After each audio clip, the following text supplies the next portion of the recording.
Buongiorno e benvenuti a Cosa c'è di nuovo, notizie dal web e non solo di oggi, venerdì 3 febbraio.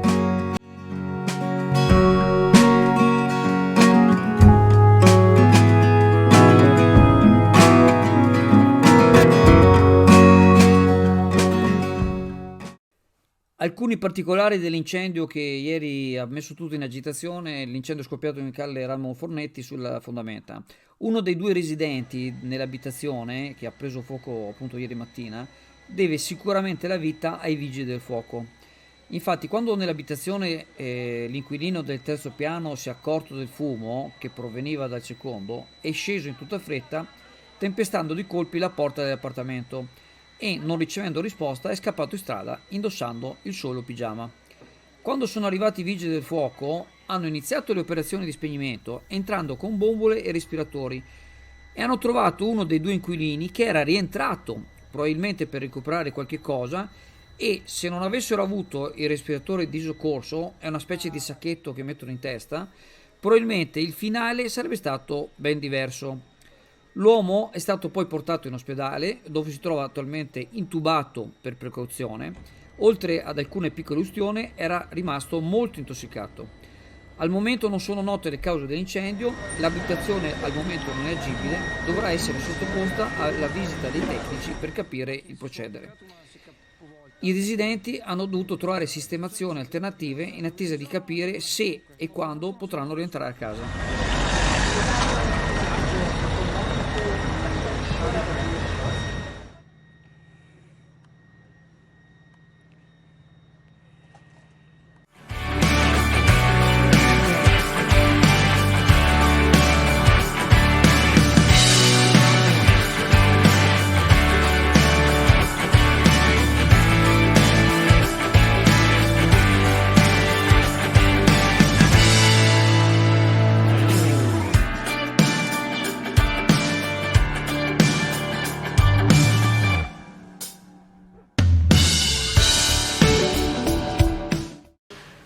Se no, stavo pensando, scusate, visto che è stato fatto il DDL a Roma sull'autonomia, dunque siamo felici e contenti, dunque è anche un motivo anche da parte di tutti coloro che hanno lavorato, diciamo così, negli anni, un motivo che c'è situazione, più piccolo, ma penso che tutti quanti lo vogliono adesso.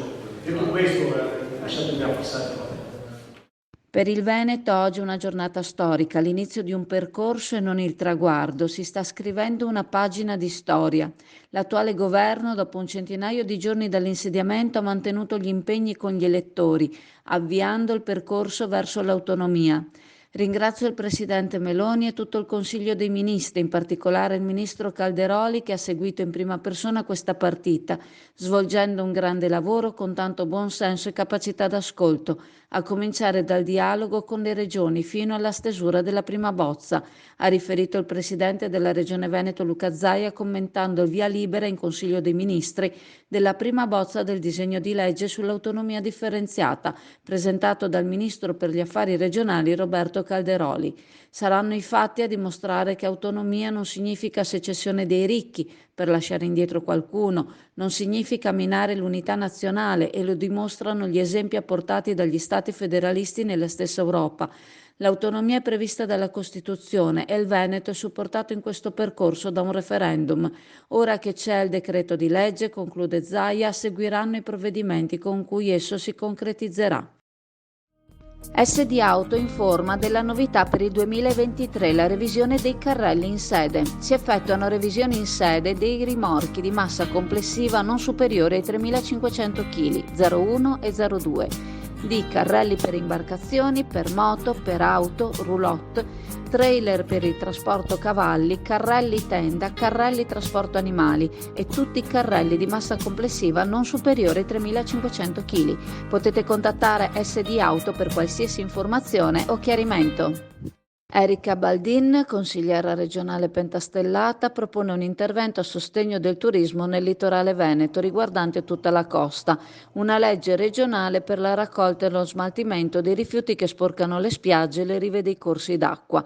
La Baldin ha presentato ieri il progetto di legge alla seconda commissione del Consiglio regionale del Veneto. La legge è stata pensata sulla scia della legge nazionale Salvamare, che permette di equiparare i rifiuti raccolti in mare ai rifiuti delle navi, non più definendoli speciali, permettendo così la raccolta e lo smaltimento da parte dei pescatori.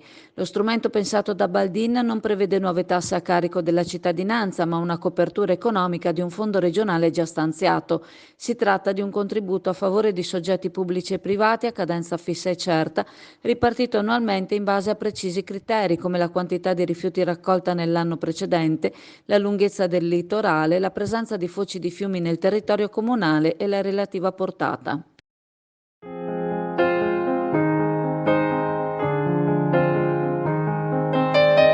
Alla cartoleria Pegaso trovi il 30% di sconto su tutte le fustelle Sizzix originali e compatibili, alte per feltro e panolenci, basse per carta, cartoncini e gomma Eva. Prima passi in negozio, più scelta hai. Ti aspettiamo alla Pegaso.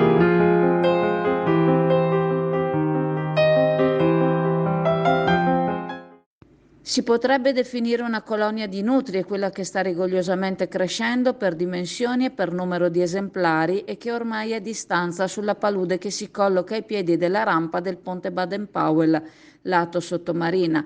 I cuccioli sono ormai di ragguardevoli dimensioni, ben più grandi dei gatti della vicina colonia felina con cui convivono, e sono tanti, sempre più vicini alle case. Sono roditori, sono infestanti e i passanti sono scandalizzati dal vedere come vivono indisturbati.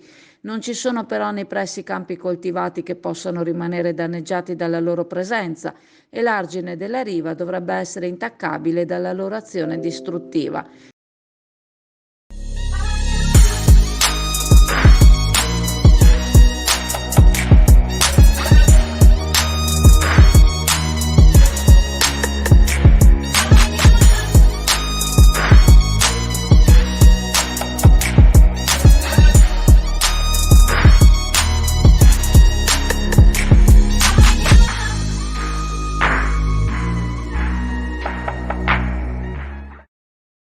Interessante commissione ieri pomeriggio sulla viabilità di Via del Boschetto, partita volendo trattare un tema, finendo col comprendere l'ambito a 360 gradi. Tema portato in commissione da Dolfin, primo firmatario, e Lanza, riguardante in primis la rotonda che si andrà a realizzare. Intervento che, se eseguito, vedrà l'estirpazione dei 4 alberi, sani come accertato, che si trovano al confine della proprietà ad ovest. Essi costituiscono un piccolo punto interrogativo tra altri, ma perché realizzare questa rotonda e modificare con essa la viabilità della zona? Questo si è chiesto e ha chiesto Dolfin in commissione. Una rotonda la cui realizzazione sarebbe in funzione del supermercato che si sta andando a costruire, in modo da dare un accesso all'area, almeno a quanto è emerso in fase di discussione. Uno stravolgimento dell'area pubblica per assecondare le esigenze di un privato? In ogni caso non si tratta di una situazione definitiva, una clausola ancora in vigore permette che il Comune possa decidere una soluzione diversa in tempi prestabiliti. Il progetto iniziale, che era stato illustrato a suo tempo, ha subito modifiche. È scomparso il giardino sul tetto di uno degli edifici, in quanto sarebbe stato difficile da gestire a livello manutentivo. Si è venuti a sapere che i 7 alberi affacciati al cantiere, alberi che hanno una quarantina di anni circa, sono stati fortemente danneggiati dalle operazioni di scavo del cantiere, saranno da abbattere, e questa per il territorio è una grossa perdita. Saranno certamente sostituiti, ma l'ambiente e lo skyline subiranno un'importante mancanza.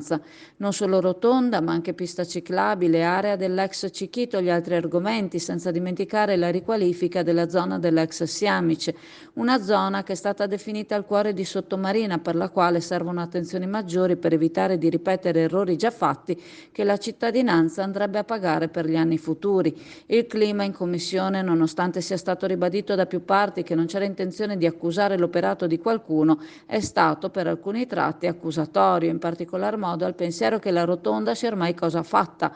Al sapere che così non è, il clima si è ammorbidito, anche se c'è chi si è stupito del vedere adesso e solo adesso la necessità di approfondire la situazione. Buffett, il pub di successo tutto italiano, dove trovi l'inimitabile galletto da mangiare con le mani, accompagnandolo con la tipica birra artigianale.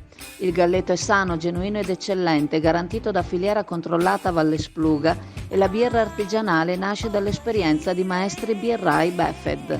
Buffett, presso il parco commerciale Clodì per giovani e famiglie, un posto dove puoi sentirti come a casa tua. Per Chioggia Azzurra siamo con Alessandra Penzo di Obiettivo Chioggia al termine della commissione che ha riguardato la viabilità di Via del Boschetto. Diciamo che c'è stato un po' di accuse tra parentesi, tra virgolette, riguardo l'iter che è stato fatto di questo percorso. Alla fine abbiamo visto che è tutto risolvibile, che niente è deciso. Qualcosa da aggiungere riguardo a quel che è stato detto? Sostanzialmente possiamo dire che non è vero che c'è un dato di fatto e che questo dato di fatto è quello che è stato approvato dalla Giunta nel 2019 e poi adottato nel 2020, ma in realtà era stata inserita una clausola di possibilità di spostamento della rotonda proprio per rendere la viabilità più fruibile e anche abbinarla poi agli sviluppi dell'ambito 3. Abbiamo capito, Michele, in chiusura proprio della commissione, che effettivamente non c'è un nulla di fatto, ovvero non si è deciso ancora nulla. Quella clausola, come ci è stato detto proprio dal funzionario, è ancora vigente.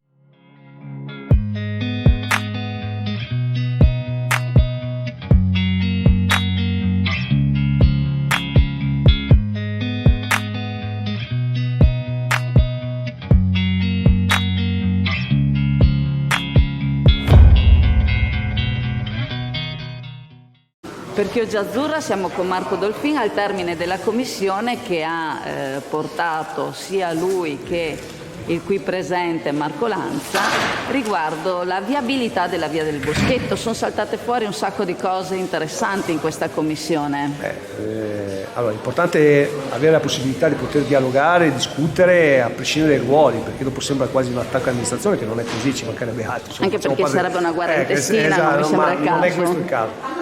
Ovviamente il compito del consigliere è proprio quello di porre l'attenzione su determinate situazioni, realtà che stanno nascendo, progetti importanti che vediamo che stanno ogni giorno man mano sviluppandosi nel nostro territorio. È dunque doveroso capire quale sarà la viabilità, come si andrà a sviluppare il tutto. Non entriamo nel merito del cantiere perché è un aspetto del privato e ci mancherebbe, anzi ben vengano i privati che investono sul nostro territorio, ci mancherebbe altro. Noi apriremo sempre le porte, ma in un contesto in cui ovviamente laddove si pongono le questioni di operare tra privato e pubblico, bisogna anche capire la parte pubblica come sarà funzionante nel progetto del privato e viceversa.